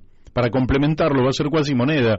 Y vamos a volver a tener 24 cuasimonedas en la Argentina. Ya no 4, 5, 6, sino todas las provincias van a ser cuasimonedas porque no van a tener dólares suficientes. ¿Y el Estado Nacional va a tener dólares suficientes? Si no hay reservas, ¿cómo vamos a hacer para poder hacer todos los movimientos en dólares? Es un absurdo. Es un absurdo por donde usted lo mire. Eso es impracticable, pero de todas maneras, quien tiene un pensamiento colonial como Javier Milei y pretende que la Argentina sea una colonia de los Estados Unidos, un satélite de los Estados Unidos, donde el sol, que sería el país del norte, va a iluminar sobre 5 millones de argentinos. Va a haber 5 millones de argentinos los cuales no solo van a tener dólares, sino que le van a sobrar los dólares. Pero habremos 40 millones de argentinos que no tendremos dólares para que la economía funcione, para hacer nuestros intercambios. Nos van a obligar a crear monedas, cuasimonedas, monedas pares, monedas electrónicas, criptomonedas. Es decir, vamos al caos. La propuesta es llevarnos al caos. Porque creo yo que la propuesta es justamente caotizar a la Argentina. Ahora usted me puede contestar, sí, Masiteri, pero ¿sabe qué? Tenemos una inflación que nos está carcomiendo el bolsillo, y yo estoy totalmente de acuerdo con usted. Hay que parar la inflación. En la Argentina hay que parar la inflación porque ataca a la inmensa mayoría del pueblo. Pero salen los economistas del sistema a decirnos, no, pero la inflación es solo responsabilidad del Estado, es un problema monetario y es responsabilidad del Estado. Mentira. El impuesto inflacionario lo cobra el Estado y lo cobra una parte del sector privado, y lo voy a demostrar. Lógicamente que el Estado, al emitir moneda y al devaluar, al hacerle perder valor a la moneda, se está financiando porque está licuando sus propios gastos. Y es cierto entonces que el Estado también se financia con el impuesto inflacionario. Pero lo que no dicen estos economistas es que hay sectores de la actividad privada que son los formadores de precios, que son los que pueden trasladar de manera inmediata el precio a la mercadería o al servicio, y que son los que pueden anticipar la suba de precios. Estos tres sectores son los que se benefician y también recaudan ese impuesto inflacionario. Es importante que se tenga en cuenta que si alguien puede trasladar, por ejemplo, yo fui comerciante, a mí me llamaban por teléfono y me dicen las espátulas van a aumentar un 10% mañana, yo mañana ya le podía aumentar el 10%, pero usted, que sabía que iban a aumentar un 10%, no se podía autoaumentar el salario un 10%, y si usted era jubilado no se podía aumentar ese 10%. Pero el que puede trasladar a precios en forma inmediata no se ve perjudicado por la inflación. Al contrario, en alguna medida se favorece de la inflación. De la misma manera que los formadores, las grandes empresas, los grandes grupos económicos también se favorecen de la inflación. Y los que pueden anticipar, porque dicen esto va a aumentar el mes que viene, yo lo anticipo este mes. Y como usted no tiene un control sobre ellos, entonces anticipan la inflación. Ahora, el responsable de parar la inflación sí es el gobierno. Y el gobierno tiene que parar la inflación. Porque los actores económicos, a ríos revueltos o a sistema de precios revuelto, ganancia de pescadores, decía el viejo dicho, ¿no? Entonces, cuando se revuelve el sistema de precios y usted ya no sabe cuánto cuesta una cosa, entonces cuando usted no sabe cuánto cuesta una cosa, el que le vende, el que la produce, el comerciante, el industrial, puede aprovechar esa situación. Por eso tenemos que ir a un sistema de precios estable. Ahora bien, nosotros tenemos que ir a un sistema monetario mucho mejor que el de los Estados Unidos. Y el problema es que en la Argentina este tema ya está planteado, este tema está resuelto y solo hay que aplicarlo. ¿Por qué nuestro sistema monetario, vuelvo a lo que plantea Milei, nuestro sistema monetario es malo, pero el de los Estados Unidos también es bastante malo. Hay sistemas monetarios en otros países que son mucho mejor, tanto que el nuestro como el de los Estados Unidos. Lo que tiene que hacer la Argentina es adaptar un sistema monetario mejor que el de los Estados Unidos y tener moneda propia, porque la moneda propia, además del orgullo, tiene un montón de elementos que favorecen el desarrollo nacional.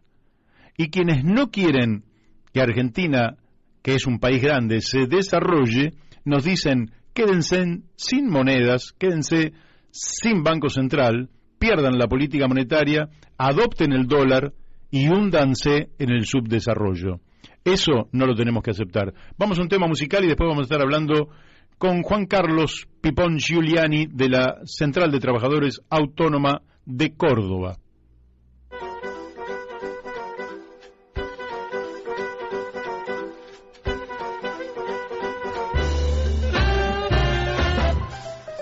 Probablemente en su pueblo se le recordará como cachorros de buenas personas que hurtaban flores para regalar a su mamá y daban de comer a las palomas.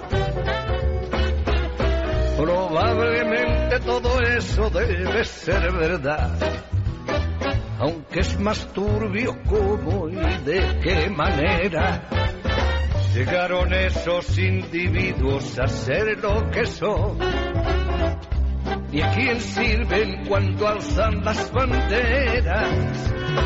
Hombres de paja que usan la colonia hielo, no, para ocultar oscuras intenciones. Tienen doble vida, son sicarios del mal. Entre esos tipos y yo hay algo personal. Tienen más trucos que los magos, verdaderamente, sin usar varita mágica, desaparecen gente. Abracadabra, desapareciste si tu pancarta dice algo que los pone tristes. Odian a los humanistas. Los estudiantes de filosofía son todos unos terroristas. Generalmente no se llevan bien con los pensadores. Son como los toros, no ven todos los colores. Llegaron a salvarnos en estos tiempos trágicos junto con sus promesas llenas de realismo mágico. Y con su lenguaje de mentiras infinitas convencen hasta las flores de que no son bonitas. Te confunden aunque tengas claridad mental. Son de los tipos que le venden hielo a un esquimal. Hacen trampa con los votos en la escuela electoral. Con estos tipos yo también tengo algo personal. Rodeados de protocolo, comitiva y seguridad, viajan de incógnito en autos blindados, a sembrar calumnias, a mentir con naturalidad, a colgar en las escuelas su retrato. Bueno, seguimos aquí en La Brújula por Radio La Luna y ya estamos en contacto con Juan Carlos Pipón Giuliani, de la Central de Trabajadores Autónoma de Córdoba. Hola, Pipón, ¿cómo te va? ¿Qué tal, Mario? ¿Cómo te va? Buenas tardes. Bueno, un gusto poder comunicarme con vos. Intento que hice en otras oportunidades, pero fue infructuoso, así que para mí es una alegría tomar este contacto. Es recíproco, ¿eh? Bárbaro. Pipón, escribiste sobre el 24 de marzo, a 46 años del golpe de Estado, y bueno, allí haces una serie de reflexiones que me parecen de sumo interés, y lo que te pediría es si brevemente podrías comunicarle a nuestra audiencia al aire qué es lo que vos estás pensando en torno a aquel hecho trágico de la Argentina, maldito de la Argentina, y del cual todavía sufrimos las consecuencias. Mira, centralmente lo que planteo es que a casi 40 años de recuperada esta democracia fallida, no se han resuelto los problemas más importantes y urgentes de nuestro pueblo. Uh-huh. El tema de la pobreza, el tema del desempleo, el tema del acceso a la salud, a la educación, a la vivienda, están irresueltos. Es más, existe casi una línea de tiempo que va desde la dictadura hasta nuestros días, en el cual los niveles de pobreza oscilan en el 25, el 30, el 35, a veces sube al 40%, pero nunca baja de ese piso que le asegura al poder real tener un ejército de reserva, los desarrapados, los descamisados que hablaba Edita, para poder balancear en todo caso el conflicto cuando se lo plantean los trabajadores que están registrados, que dicho sea de paso, hoy son el universo minoritario dentro de la clase trabajadora. Y lo otro que me parece que es lo más importante es que ningún gobierno democrático ha intentado tan siquiera modificar una coma del modelo neoliberal extractivista dependiente que se implantó a sangre y fuego con el terrorismo de Estado en 1976. Muy importante esto que estás diciendo. A ver, explayate un poco. Bueno, centralmente el estado de bienestar que rigió desde mediados de la década del 40 hasta el golpe del 24 de marzo ofrecía una sociedad integrada, con casi pleno empleo, con sustitución de importaciones, un desarrollo industrial importante. Si bien no teníamos lo mismo a nivel de industria pesada, pero sí respecto a la industria liviana, con niveles de soberanía que se condicen con una nación independiente, y el primer intento que hace el poder para modificar este estado de cosas es lo que se va a conocer después como el Rodrigazo, durante el gobierno de Isabel Martínez de Perón, y José López Rega, que después salta públicamente su condición de agente de la CIA, muerto Perón el 1 de julio del 74, intentan disciplinar a la clase anulando los convenios colectivos. Bueno, vos sabrás que el 27 de junio de 1975 hay una marcha de los trabajadores monumental. Participé de esa marcha. Bueno, que no solo lo echa Rodrigo, sino que lo hace huir como rata por tirante a López Rega. Uh-huh. Por supuesto, los militares y el poder económico que estaba atrás, Martínez de Oz y demás, dijeron, bueno, si Isabel, que era una especie de gobierno títere, no puede contener esto, vamos nosotros y atendemos nuestros propios. El negocio atendido por sus propios dueños y planean el golpe de Estado del 76. En este sentido, no solamente para destruir el estado de bienestar, sino para implantar la doctrina de Milton Friedman, el neoliberalismo, la desindustrialización. Yo diría, y esto es lo más triste, que hoy perduran los efectos de la miseria planificada de la que hablara de manera magistral Rodolfo Walsh en su carta del 24 de marzo de 1977 a la Junta Militar. Uh-huh.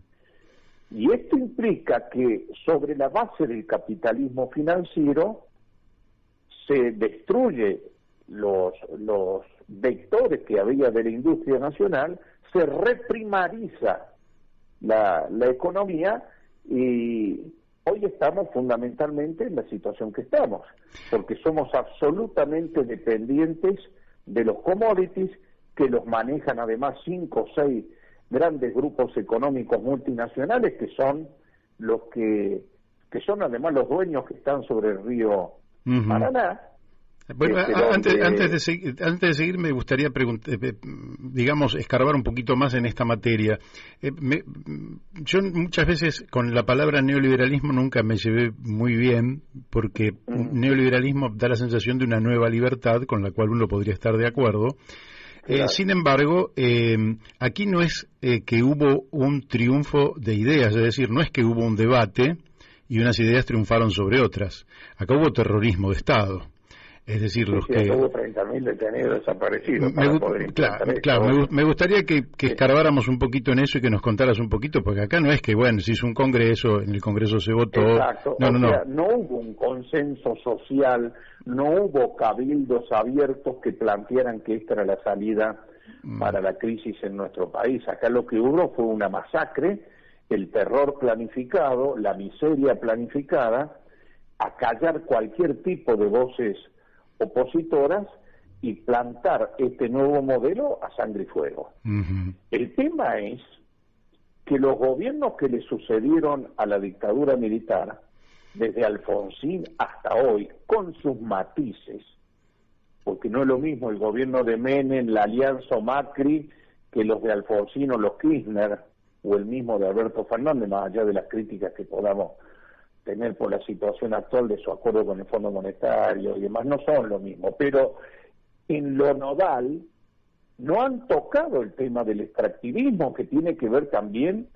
con el tema de la explotación de nuestros bienes comunes, que tiene que ver con el agua, que tiene que ver con la megaminería contaminante, que tiene que ver con esta idea de la extracción de petróleo offshore frente a las costas del Mar del Plata, que tiene que ver con Vaca Muerta como si fuera el paradigma del desarrollo en la Argentina, y sin embargo seguimos siendo lo que somos, un país donde la concentración y extranjerización de la riqueza es directamente proporcional a la cada vez mayor pobreza de sectores populares. Claro. ¿Y por qué pensás vos que 38 años después leyes estratégicas de la dictadura militar, y entre ellas destaco una que es la Ley de Entidades Financieras? Esta me parece que es un núcleo porque las finanzas en el neoliberalismo son el corazón del sistema, pero para los sectores trabajadores, el manejo del dinero es apenas un elemento que sirve a la producción, la inversión y el trabajo, y no al revés, que el trabajo sirva al dinero. Esta inversión que impone la dictadura, que esto es de febrero del 77, firmado por Videla y Martínez de Oz, o sea, lo peor de lo peor, sin embargo, 38 años después sigue teniendo vigencia. ¿Cómo le explicarías a un joven que esto sobrevive como legislación de la Argentina? Bueno, hay dos cosas para demostrar por qué sigue invicta la ley de entidades financieras. En primer lugar, como dice nuestro amigo común, Víctor de Genaro, los que generan la riqueza de las naciones somos los trabajadores. Así es. Yo nunca he visto, cuenta Víctor, que uno ponga una pilita de dinero sobre la mesa y que por arte de magia ese dinero se multiplique o la pila siga creciendo. Lo que hace crecer a las naciones es el trabajo intelectual, manual, en el campo, en la ciudad, en la oficina, etcétera, etcétera, etcétera. Entonces, primer dato, el sujeto histórico, el motor del desarrollo económico somos los trabajadores. Se conocen empresas con trabajadores y sin patrón, como son las empresas recuperadas. No se conoce ninguna empresa que funcione solo a partir de sus propietarios, de sus dueños o de sus patrones. Ese es un punto.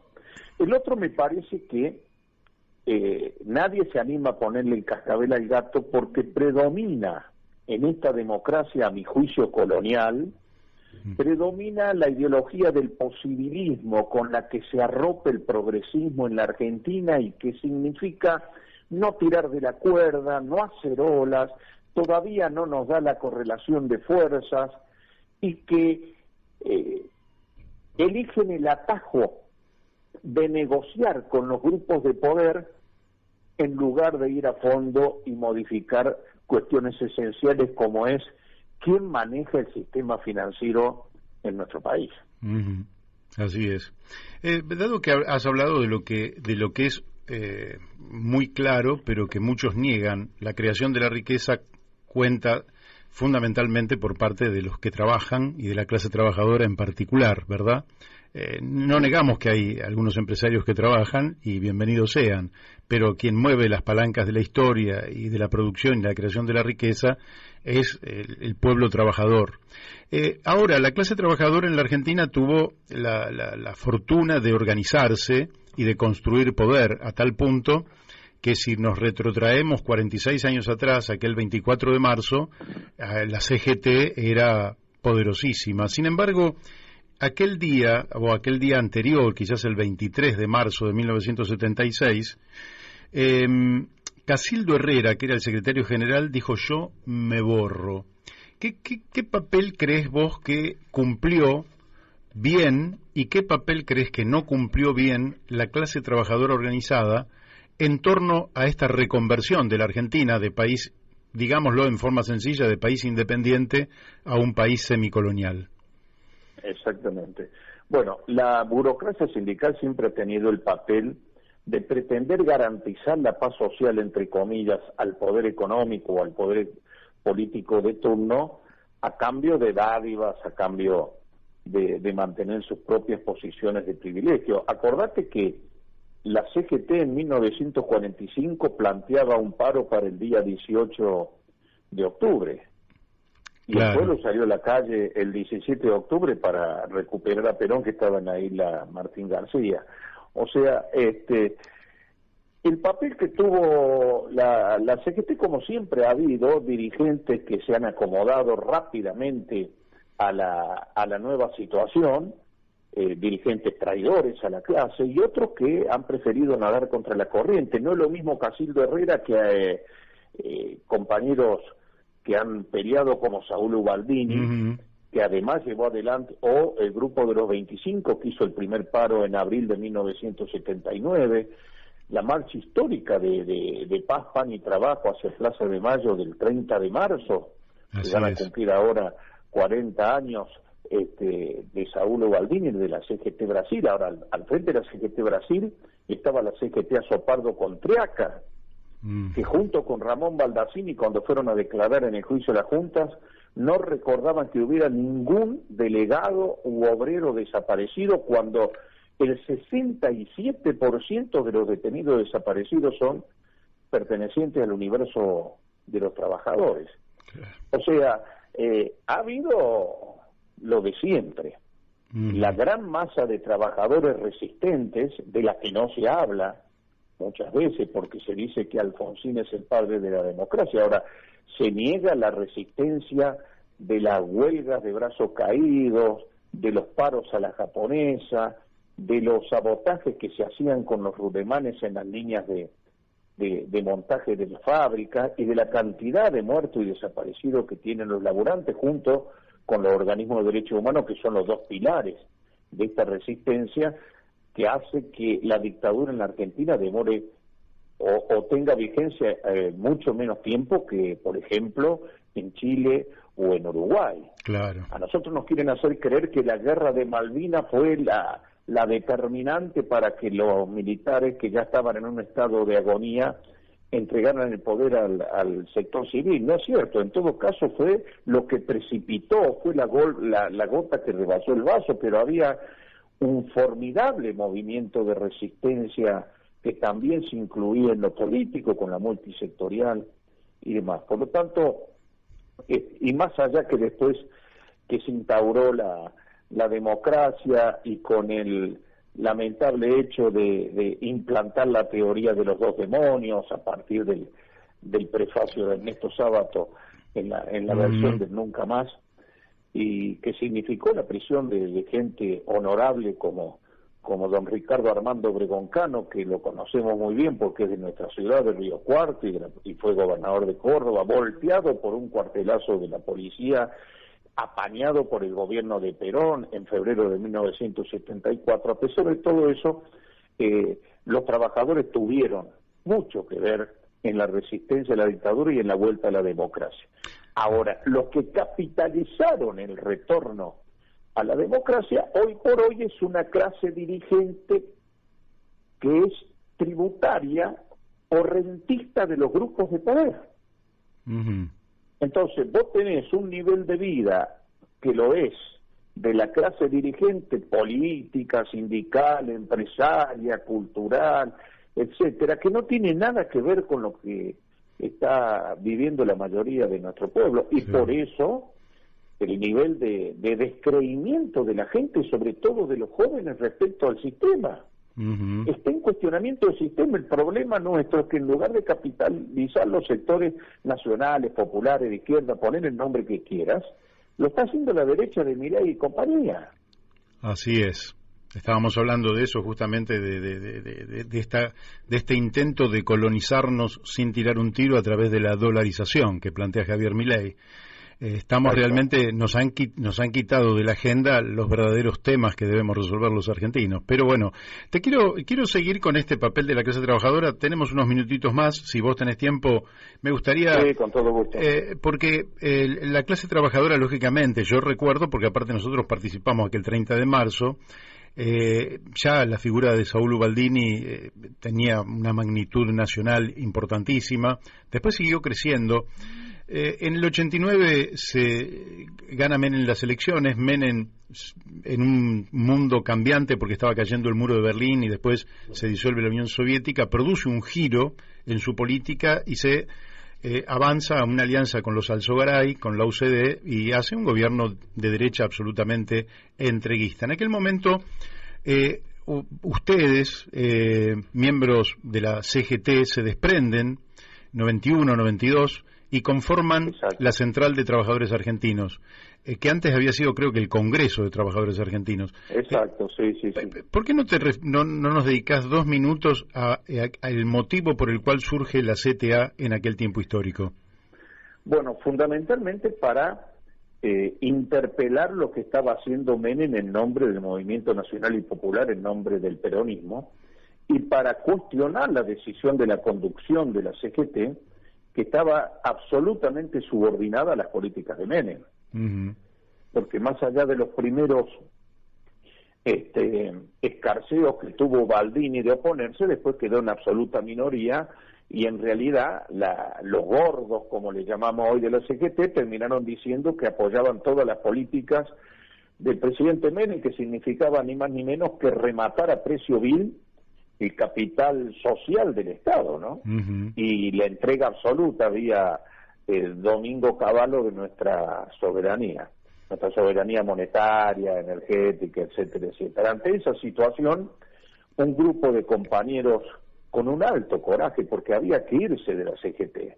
Hemos crecido con la idea de la Central Única de Trabajadores, decidieron primero formar el Congreso de los Trabajadores Argentinos en disconformidad con esta situación y posteriormente ya sí inaugurar la etapa de la Central de Trabajadores Argentinos y conformar la primera conducción que van a encabezar Víctor de Genaro y Marta Maffei con 3 o 4 ejes que son centrales. Primero, la autonomía. Autonomía de los patrones, de los gobiernos y de los partidos, que no significa neutralidad. Claro. Significa que los trabajadores decidan por sí mismos cuál es el camino que van a transitar. El otro punto es el de la libertad y democracia sindical, que los trabajadores se organicen a como dé lugar, según su leal saber y entender, y no depender del gobierno, del Ministerio de Trabajo, el otorgamiento de la inscripción gremial o la personería gremial. Es el único país en el mundo en el que el propio Estado te tiene que dar a vos la personería para saber si sos sindicato o no sos sindicato. Claro. Y te dicen que si no es así se va a dividir el movimiento obrero. Sin embargo, cruzando el charco en Uruguay hay una sola central, el PIT-CNT, y no existe el tema de que el Ministerio de Trabajo te dé la personería gremial. Y otro punto importante nuestro es el de la afiliación directa. O sea, la CGT es una confederación de organizaciones sindicales. Vos tenés que estar afiliado al ESMAT, a la UOM o a la UOCRA para poder pertenecer a la CGT, y por lo tanto tenés que ser trabajador con recibo en blanco, formal. Para nosotros, trabajadores son todos, los formales, los informales, los jubilados, los activos, los que no tienen trabajo y lo están buscando. Por lo tanto, la afiliación es directa del compañero y la compañera. Y lo más diferencial de todo es que la elección de nuestras autoridades es por elección secreta y directa desde las CTA locales hasta la CTA nacional. Correctísimo. Bueno, nos quedan 3 minutos y me gustaría aprovecharlos.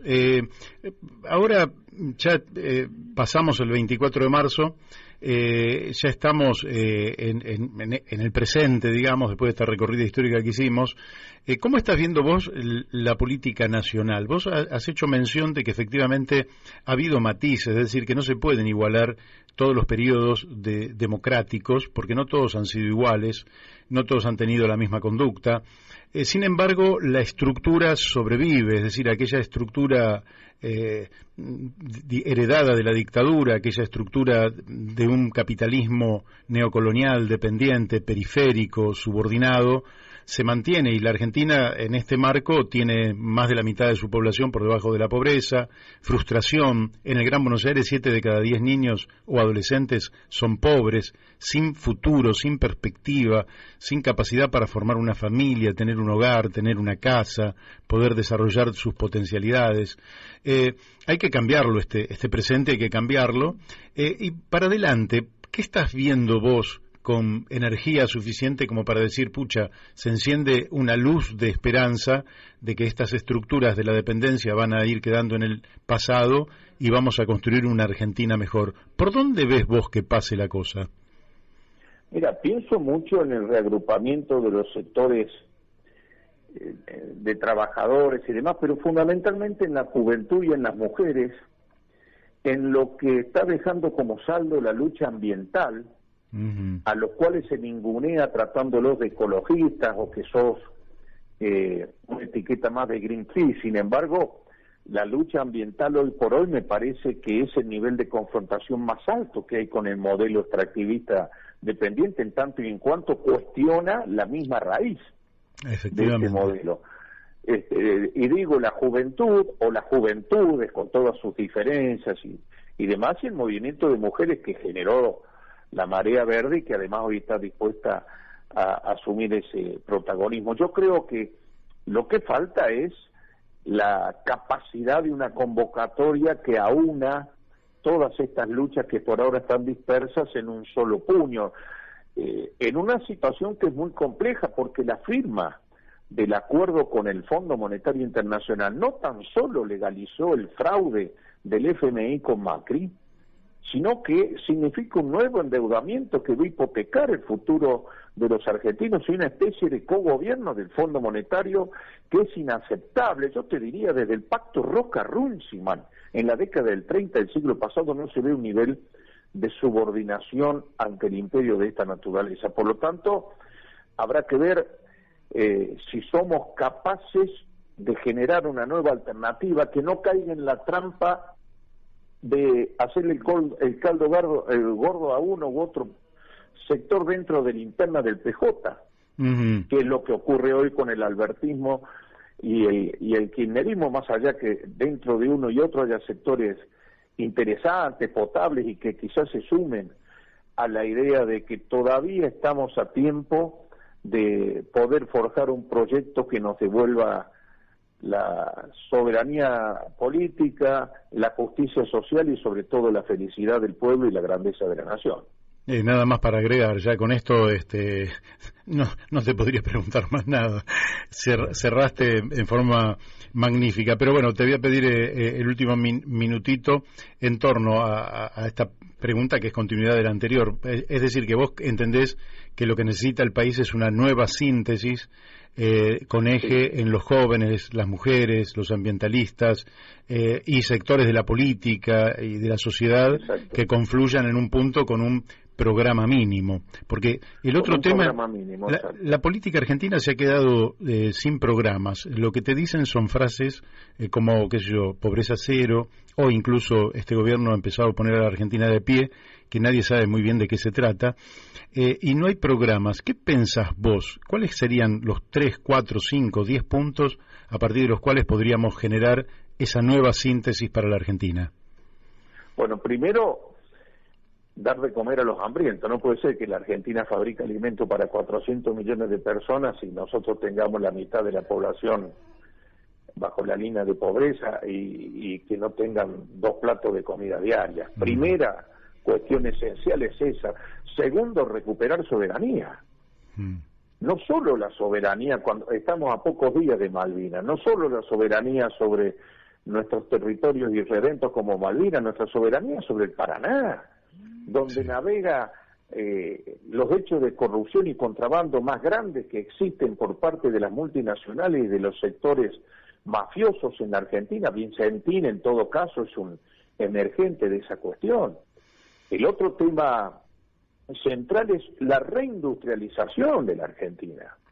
Vos no podés pensar en un país soberano y con capacidad decisoria si sigue exportando materias primas sin ningún tipo de valor agregado, cuando nosotros tenemos una historia de industrialización en nuestro país que viene desde la década del 40 del siglo pasado. Fundamentalmente, reformar a fondo la educación y el sistema de salud en nuestro país. En el tema de salud hay que volver a Carrillo. Carrillo decía que sin justicia social no se puede curar la enfermedad, y no es una consigna. Vos podés inaugurar todos los edificios que quieras, pero necesitas los médicos, las enfermeras, los enfermeros, los camilleros, los auxiliares, a los cuales se les paga salarios que están por debajo de la línea de pobreza y en algunos casos por debajo de la línea de indigencia. Recuperar capacidad decisoria y recuperar la soberanía sobre nuestros bienes comunes. No, ¿cómo puede ser que vos tengas que estar pidiendo permiso para entrar al lago escondido del magnate Joe Lewis, amigo de Macri, donde va a pasar días de vacaciones el expresidente?